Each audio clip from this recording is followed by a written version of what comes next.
Hi guys, welcome back to my channel. Today I'm going to show you how you can easily bookmark posts on X or Twitter.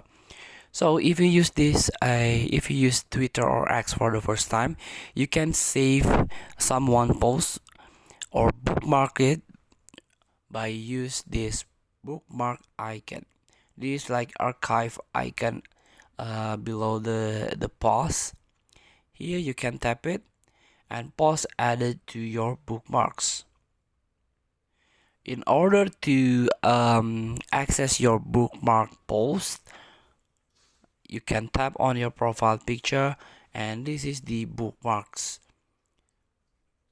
So this is the list of posts that you bookmarked.